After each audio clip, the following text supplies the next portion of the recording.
This show is produced by the Hartman Media Company. For more information and links to all our great podcasts, visit hartmanmedia.com. Speakers, publishers, consultants, coaches, and info marketers unite.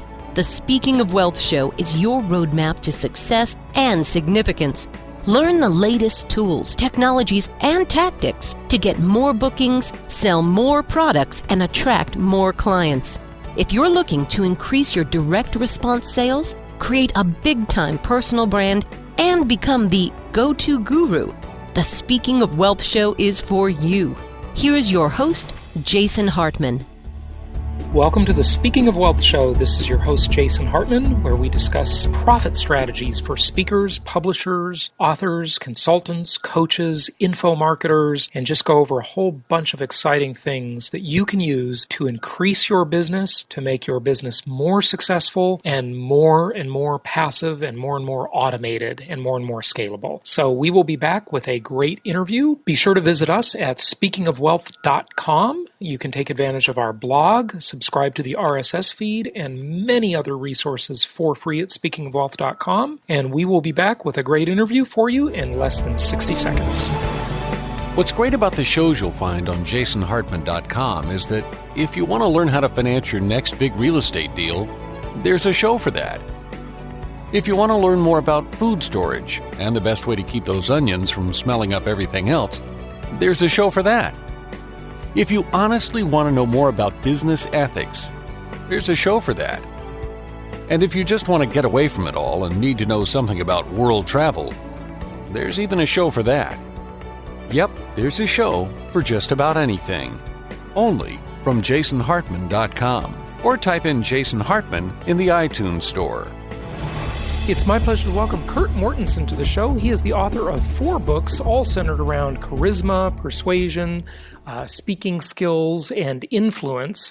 And I think you'll really enjoy this interview. One of his more recent books is Maximum Influence, the 12 Universal Laws of Power Persuasion, the Laws of Charisma, How to Captivate, Inspire, and Influence for Maximum Success.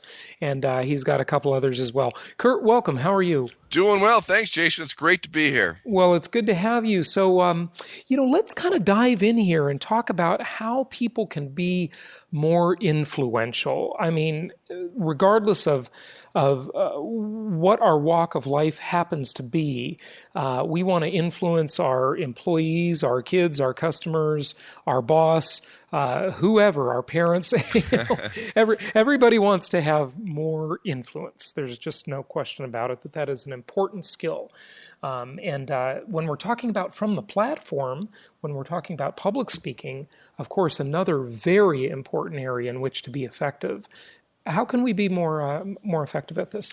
Well, being aware that no matter what we do as parents, teachers, leaders, and managers, like you mentioned, we all influence for a living. And that's why I'm so passionate about it, because you go through school and get all these degrees or whatever it is, and you really haven't learned the skills that make the big difference, and it is influence. Everything we do, everything we want comes from somebody else, and our ability to work with people, to influence people, to get people basically to want to do what you want them to do and like doing it. And there's some just inherent challenges we have as human beings with our default setting, where we tend to influence others how we like to be influenced. That's completely wrong.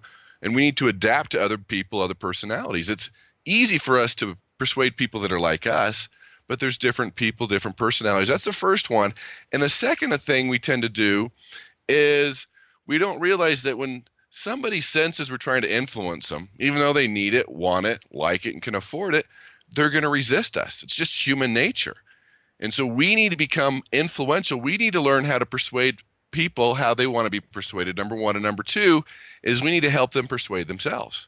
And then that way, they want to do what we want them to do. It's easier, and it's something that will change every aspect for our life, from our income to our relationships, to everything we want. And I always tell people, look, there's 2 ways to double your income. You can work twice as hard, call twice as many people, or you double your influence, get twice as many people to say yes. Mm-hmm. Yeah, right. No question about it. So, do people put up the walls and the barriers because they're they're just so overwhelmed nowadays. There are so many scams out there.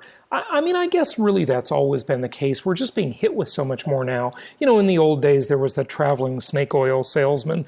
Is it just that there's this inherent skepticism that we just have to overcome? It's just part of human nature. Oh, absolutely. And trust is an all-time low, first of all. 20 years ago, it was I trust you, give me a reason not to. Now it's I don't trust you, give me a reason to trust you.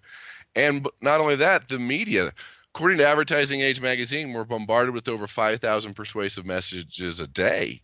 It's coming from everywhere and everywhere we look. And so we become numb. We're harder to attract the right demographics and talk to the right people. But that is huge. We automatically assume snake oil, don't trust, run before we've even heard the first word.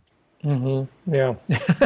That's that cynicism and skepticism is also keeping people from a lot of opportunities. So it's our job to be effective in communicating the opportunity or the proposal to people to open their minds.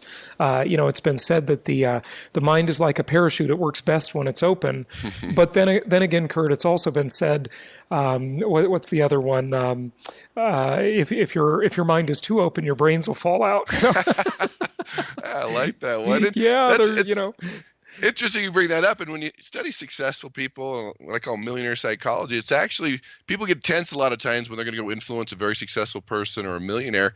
And I say, don't worry about it. They're actually easier to persuade. They might even say, persuade me, sell me, show me, because they are more open. And people that are stuck in a rut, who are not making a lot of money, they're so closed off, not listening to anybody. Sure, there might be 3 or 4 people that aren't good to do business with, but there might be the 3 or 4 you're missing because like you said, your mind wasn't open.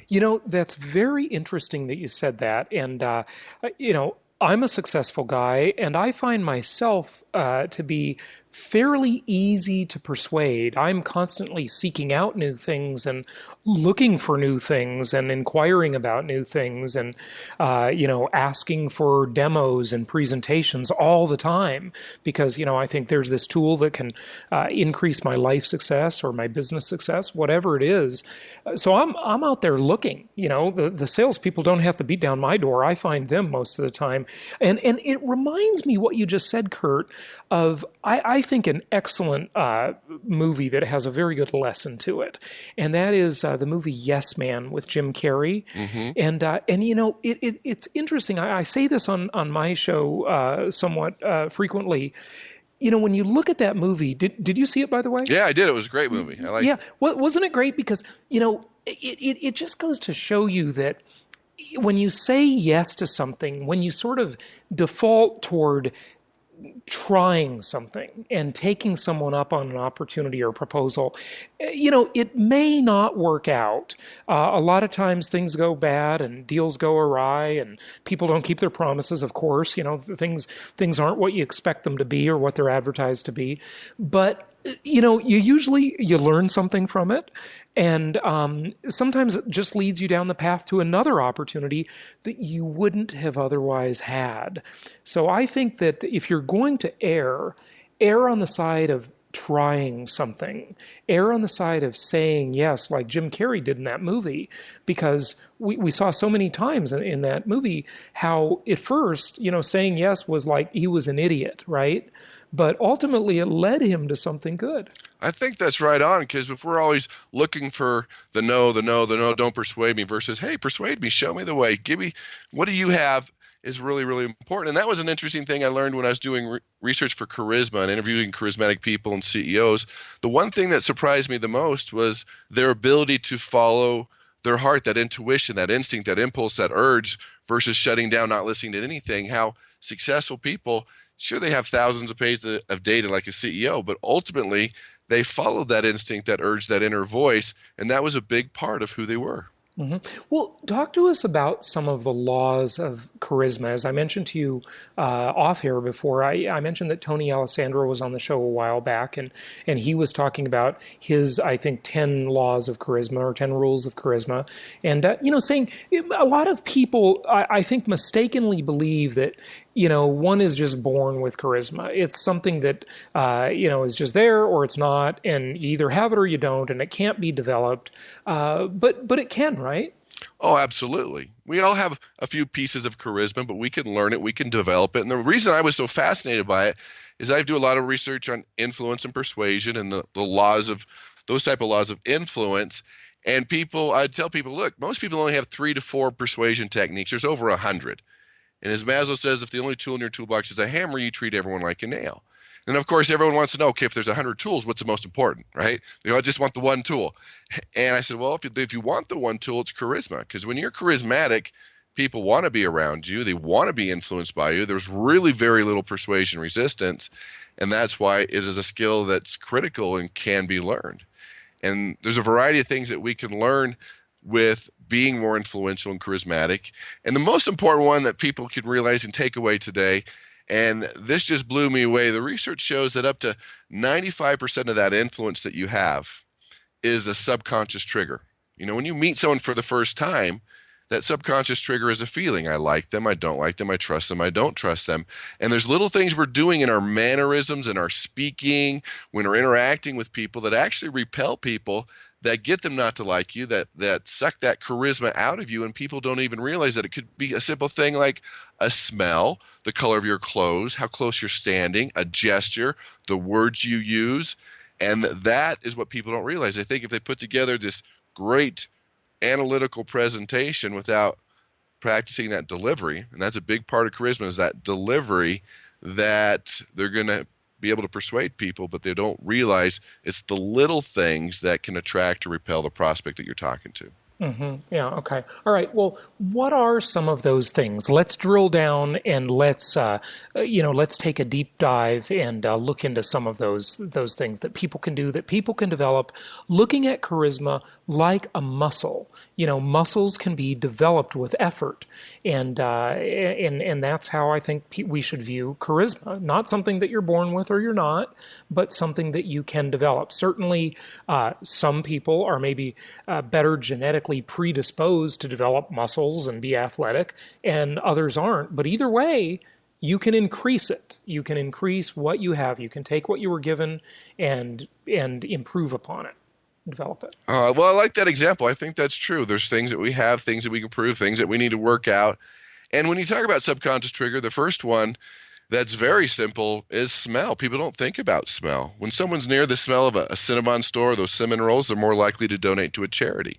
And a big complaint is perfume and cologne, people wearing too much. It actually repels people. Now, we can talk about negative odors. We obviously know that has the opposite effect. We know that the color blue, darker colors, are more persuasive than lighter colors. We know for men, the red, white, and blue, the blue suit, red tie tends to have more credibility than other colors. The presidential look. It is. It's a presidential look. I mean, Every president. How long do they spend on what color tie to wear? Yeah, right. Because it matters. We have that initial reaction. Right. If we violate somebody's space, the science of proxemics. So just out of curiosity, should us guys wear navy blue suits? I would say yes, or black, darker colors. Yeah. Well, darker colors are generally authoritative. So if you want to be considered an authority, that's good. Blues and blacks, even the contrasting colors, the white shirt.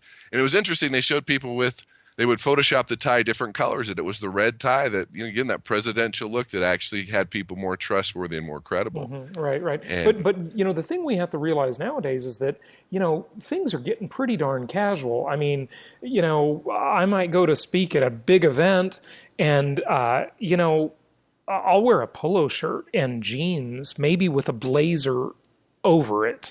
But it seems a little stilted nowadays to go to do some things and do some speaking gigs to wear the suit and tie. I mean, I used to always do it, but and I think the rule there is dress a little bit above the audience intentionally, and if you're in sales, a little bit above your client. I mean, you're the professional, you're expected to dress a little bit nicer, but I don't know if the suit and tie thing is really what it used to be.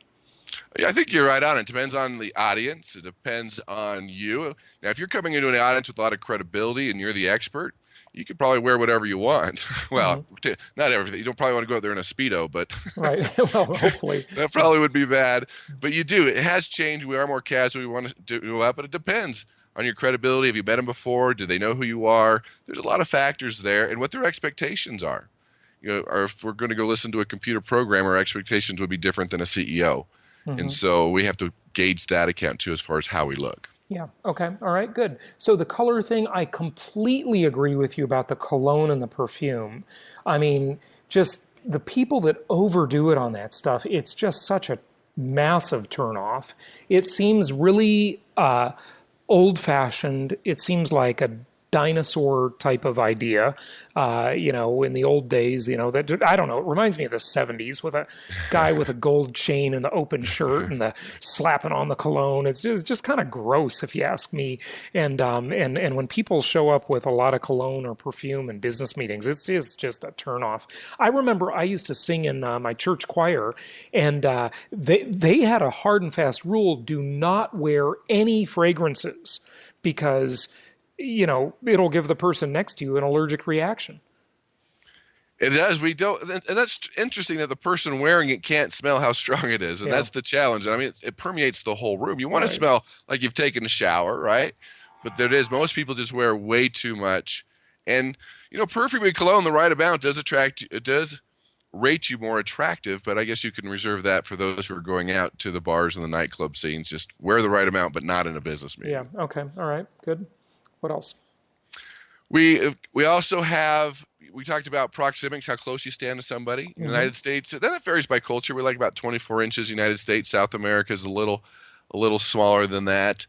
The gestures that we use, we talked, physical appearance. An interesting one is even for men with facial hair, and some guys look good with facial hair, but that does decrease that instant connection, that instant trust with people. Well, let me mention something on that. So I remember going to a weekend seminar years ago where they actually on the second day they told all the guys, shave, get the facial hair off, because you're hiding behind it. And people with facial hair are perceived to be hiding something. And I know that it's making a comeback. I completely understand that facial hair is getting really popular nowadays again. But that I think that is there. I mean, I think that is still maybe an old-fashioned idea. But the fact is, it is there. I hear people say that to me frequently, that when they see, maybe I'll be watching TV, someone on the the news, and someone is speaking, and they have facial hair, and the person will say that they just have an impression that they don't trust them as much. And think about it, not too many politicians have facial hair. It is, and it's that subconscious trigger. I don't think most people say, "Oh, facial hair, I don't like them, I don't trust them." It's one of those feelings. But it is getting out there to where people are automatically feeling that, to where, right or wrong, it's that subconscious trigger. And if you really want to connect with that person, it's something you have to think about. Yeah. Okay. What else? Simple things like word choice. We don't realize that every word we use could attract or repel people. There's something about the word, especially in influence. Do we say contract? Do we say agreement? Do we say even simple things like an appointment versus time to visit? And even the big companies make mistakes. Well, hold on, let me transfer you to sales. It develops resistance in the person versus customer care, customer service. And it is so important. Even the airlines, they send pilots to voice training school because deeper voices are more credible. They learn to inflect down, and they train them to use what words they use. Because when you're sitting there watching that video presentation, it's interesting. When you really listen to it, they say, in the event of a water landing. Okay? Yeah. Hello? They don't say when the plane hits the water and the wings rip off. Yeah. It's in the event of a water landing. Right. In case of cabin depressurization. Yeah. We're at hold the plane at 35,000 feet, and the pilot will never say, ladies and gentlemen, the plane's broke. It's mechanical difficulties. We can go down the list of things that they do. Right. It's not a problem. It's a challenge. Exactly. It's funny. When a few months ago, a couple of the homes in my neighborhood were actually burglarized, and the management in the association said that, well, yes, a couple of homes were compromised. You mean robbed? That's right. That's like a stock market correction. You mean it crashed? Yeah, it's a disaster. And it matters. It doesn't matter what you do. They showed the three groups of people, this car crashing into each other, and they wanted to test word choice. And the first group, they said, how fast was it going when they contacted? And the second group was, how fast were they going when they hit, and the third group was how fast were they going when they smashed into each other. Then they had these 3 separate groups, same video, estimate how fast they were going, and there was a 10-mile-an-hour difference in estimations between contacted and smashed. So when it's smashed, the person perceiving the accident thought that the cars were going 10 miles an hour faster than they were. Exactly. Interesting. Yeah. Just you persuade someone, you put it in their mind, you plant the seed with those simple word choices. Yeah. Very good. Yeah. Again, they have the opposite effect. It could attract or repel. I think it was Mark Twain that said the difference between the right word and the wrong word is the difference between lightning and a lightning bug, right? It matters. Then people don't realize, you just talk, they don't think about the word choice, whether it be in an email or face-to-face or during a presentation. Sometimes we get so concerned about content and the facts, the figures, and the statistics that we forget about word choice and really connecting with the audience emotionally. Okay, good. So word choice is very important. Any other tips on charisma, or should we talk about general influence? Well, just remember with influence and persuasion, just latest studies, a couple things that are really interesting is charismatic people, influential people have a sense of humor. They get people to smile. They get them to laugh. You want to open the door to influence, it's humor, number one. And number two, realizing that when you influence, whether it be an audience or one-on-one, that mood matters. First of all, your mood as a charismatic person, if you just had a bad experience, you put on that fake smile, they can sense it. They're not thinking, oh, they just fought with someone. They're just something not right. And the studies show that when people, one-on-one or a group, are in a good mood, they're more influential. They think about the good things, why it's going to work out, why they want to do business with you. But when people are in a negative, foul mood, they're going to recall negative things about the industry, about you, or about the past, and why they shouldn't do business with you. It's a completely different mindset. So influential, charismatic people can sense the mood of their audience and quickly change it and get it in the right mood, because it's very difficult to persuade a negative, ornery, pessimistic person. Okay, so sensory acuity, focusing on the audience rather than on oneself. And I have definitely noticed one of the big fatal flaws that speakers make is being self-focused. And I'm nervous about this big presentation I've got to do, they'll say. And it's stop focusing on yourself. Focus outside of yourself. Don't worry about how you feel and how you're nervous. Think of the audience. What are they thinking? How do they feel? And one way I found that is really helpful in changing the audience's mood and changing the speaker's mood is just going out and mingling around the audience. It's not always possible to do this, but mingle around the audience before your talk and shake hands with a few people, say hello, mention that you're speaking next, and maybe ask them if there's anything in particular they would like to know. Not that you can necessarily cover it or change your whole presentation, but, at least the fact that you asked. I love that, because I think it puts everybody at ease. The speaker, you get to know people. Now you have friends in the audience. You're changing their mood. Just the physical touch of a handshake connects you with people. And now you have people in the audience that are actually rooting for you. It changes the dynamic and the energy of the audience, and definitely works. And if that doesn't work, feed them sugary treats or lots of caffeine. That tends to help too. Okay. Well, especially later in the afternoon. If you're losing them, bring in this caffeine, bring in the sugar. Whenever I'm the speaker right after lunch, I know I have a challenge ahead of me. That's a tough one. That's the toughest spot. It is. I agree with you completely. Well, okay. So what else though on changing the mood? Are there any other tips? The caffeine and sugar thing is funny. Of course, they're going to crash just in time for the speaker after you.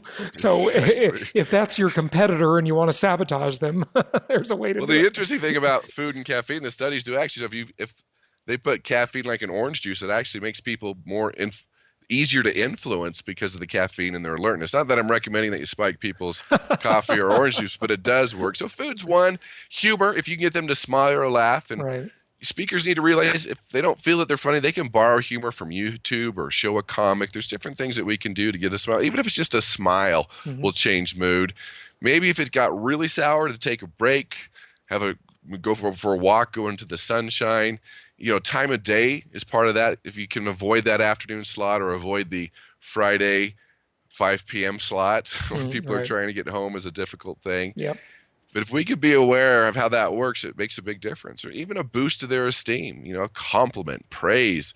Those are all things. But the biggest thing for speakers is being aware, like you mentioned, that it's happening. You're so focused on the presentation, but if you've lost your audience, it doesn't matter about your presentation anymore. You got to get them back before you continue on. Yeah, very good point. Well, Kurt, give out your website if you would. Tell people where they can learn more about you. You bet. Persuasion IQ, that's PERSUASION They can take a look at our blog, at our podcast. They can take a look at our newsletter. They can take a Persuasion IQ test to see where they rank in the world of persuasion and influence.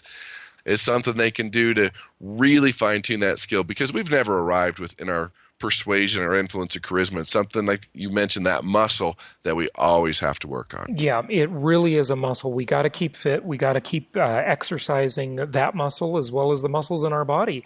No question about it. Well, before you go, I just wanted to ask you maybe about a couple of these other laws, just in wrapping up here. You talk about the law of dissonance and verbal packaging and association, balance, contrast, social validation. Do you want to pick maybe just, one or two more and make a couple comments on those before you go? Yeah. When you look at the laws of persuasion, the law of dissonance is a law that's fascinating because it's helping people persuade themselves. Because when you back someone to in a corner, prove that they're wrong, they essentially try to persuade them, they're going to back up. And what dissonance is gently helping people persuade themselves to where you're showing them where they are and where they need to be, because a lot of people just don't understand that when you can prove someone they're wrong, it has the opposite effect, because we have a belief system. And what happens is when you show someone that there's wrong and they're doing something against their belief, they feel dissonance. And it's something that can be used to gently persuade people, help people persuade themselves. And we see this all the time. It's a powerful tool, powerful technique that people can use, what I call to stretch the rubber band. Because when you, say, for example, feel like you're a charitable person and you're watching late night TV and there's that infomercial about the children in South America, Africa, and you can help for 10 cents a day, less than a cup of coffee a day. If I feel like I'm a charitable person, that rubber band stretches, and people can't live with that tension. And so they'll change the channel and say something like, well, I heard they're a scam, or I give to this charity, or this doesn't work. And when you back someone to a corner or show them that they're wrong in a way that really stretches that rubber band and causes it to snap, it'll backfire on you. And that's just a law that gently helps persuade people to really want to do what you want them to do. Okay, so what do we do? What's the kernel in there? I don't know if that came through, so I just wanted to ask you what. Let me just give you one technique with the law of distance. Okay. It's called foot in the door technique, because a lot of times as persuaders, we push too hard, we ask too much, people get overwhelmed and they say no. So the foot in the door technique is just kind of break things down into smaller pieces. Here's the example. If you're getting a lot of no's in a certain part of your presentation, what it means is you're asking too much. You're stretching that rubber band too much. They're getting overwhelmed. They're getting confused, and a confused mind says no. So here's the study, just to kind of illustrate this. Mm-hmm. So they went to college psychology students, and they said, hey, will you participate in a sensory perception study Saturday at 6 a.m.? Okay, college students Saturday at 6 a.m., and the results were dismal, around 25%. The next time, this is all they changed, to double the amount of yeses to 50%. They said, we're doing a study on sensory perception. Will you participate? Well, yeah. Well, Saturday, are you available? Yeah. It's at 6 a.m. Can you be there?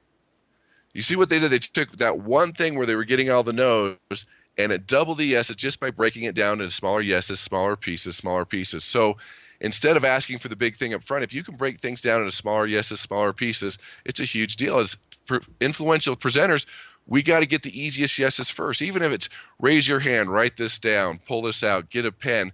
Those are little yeses along the way. So when you finally ask them to purchase something at the end, they've already had 20 yeses. Right. They're already used to being influenced by you. You haven't asked for that one big thing at the end, so you haven't asked for that big thing. You've broken it down to smaller pieces along the way. Get this steady flow of yeses going. I remember ancient history, Tom Hopkins teaching me that. So, and that's a good thing. But I have seen, Kurt, a lot of speakers use that in a very cheesy way. They'll be up there and they're constantly like making the audience raise their hand, or making the audience agree, or making the audience say yes, or something like that. And we're not only talking about this from a speaking perspective. This might be a one-on-one presentation too, of course. But the way I think you can do that in maybe a more modern way is to just get their agreement on things. Even if they don't say it, say something that they will agree with internally, and that essentially is that flow of yeses. So find common ground, I guess, might be the advice there, right? Oh, I agree. Even if it's an internal yes, even if it's not in their head yes, or anything, it doesn't have to be the same thing. And I agree, a lot of people, you're raising your hand every 2 seconds, or you're touching your neighbor every 4 seconds, and you're doing this, and it's just the one thing over and over again.